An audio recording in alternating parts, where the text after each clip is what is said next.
welcome back to another video folks, back on Sling Mountain today for a neat little trick for what I'm going to rename Saturdays to Simple Saturday.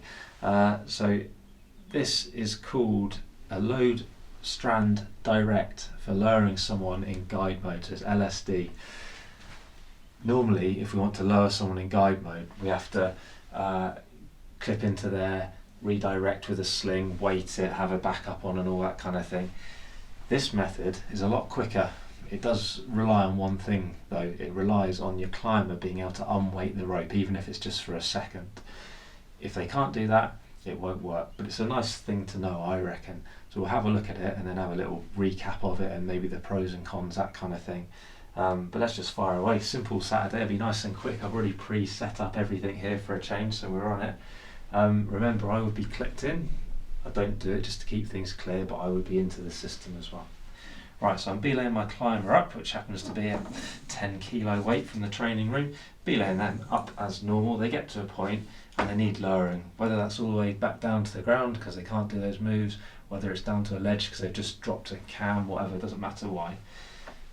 The key is though, they can unweight the rope, they can pull onto the rock, like I say, even if it's just for a second.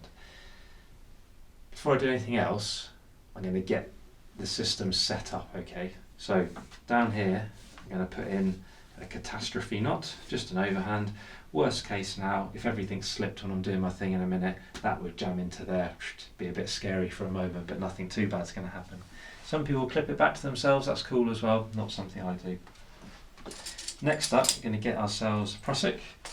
Often go on about these, my Simmons sewn prusiks are out of stock, so check out the Beal Jammy instead, I'm sure there's other versions as well. 60 centimetres, they work well for me, it's a good length.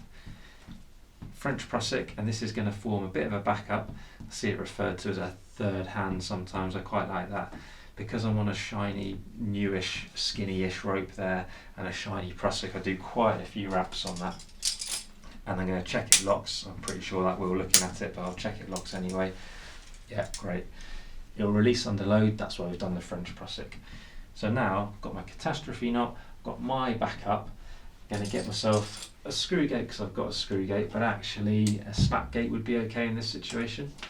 I remember what I said, I need the climber to be able to unweight the rope, so I'm going to just slide my prusik up a bit in readiness. Imagine they've now pulled onto the rock face for a moment.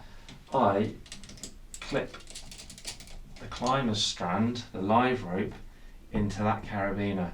Remember I said it doesn't really matter if it's a snap gate, because if it exploded for whatever reason, well, it's still all on guide mode, so it's all good. Now all I need to do is start lowering, and I'm going to get rid of my catastrophe knot. My prusik's gripping there, you can see, but I'm still going to keep hold of this break-in strand. I've said this in other videos, I hate the idea of just relying on a prusik. Now what I can do is I can release the prusik, give some slack, and you'll see it starts to slide. Great. So we just lower our climber as far as they need to be lowered. Now they've got to the ledge, they've picked up that cam that they dropped, whatever it was. I can just go back into normal guide mode then and belay them back up. Need a bit more slack through there. There we go. So just unclip that, I can get it out of the way just for being clear. I could take my prusik off or I could just leave it on and get it off in a minute. Or I can just belay back up as normal. So it was a quick way, potentially, of properly lowering someone, but still in a really safe manner. So I quite like that. LSD, Load Strand Direct. What are other options? Well, I'll put a link up to there of the full lowering where you have to pull that up through a redirect and weight it and have your backup and stuff. That's the sort of full belt and braces method. So that's definitely option one. Just a few steps to it, so it takes a bit longer, doesn't it, than doing that quick LSD there. Other options, or you can, if you're only going a small distance, move that back and forwards, and it's a slow process. It's like a centimetre by a centimetre by a centimetre kind of thing, but it works, right?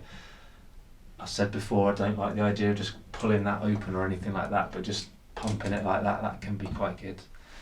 You could, right, if the climber can unweight the rope, you could put a separate Italian hitch in, Munter hitch, up, maybe out the way up on the shelf or something, and ditch that entirely. Yeah, that would work. absolutely it would, but it just seems like the LSD is just a real quick, neat way of doing it. So it is just another little tool that we've got in that proverbial toolbox, as much as I hate that phrase. So there you go. Let me know what you think of the LSD. Go and have a practice with it. It's great if you've got a person, a wife, a girlfriend, boyfriend, whatever, to practice on. But a weight will do as well. And let me know what you think. If you've got any questions at all, as always, fire away. Do find us on Insta, find us on Facebook. Click that like button, click the subscribe button. Maybe even share this if you find it on Facebook. That's really beneficial to me. Do put in some requests if you've got other videos you'd like to see, of course. Always happy to help on that front as best I can. Hope you enjoyed the video. More videos coming up very soon.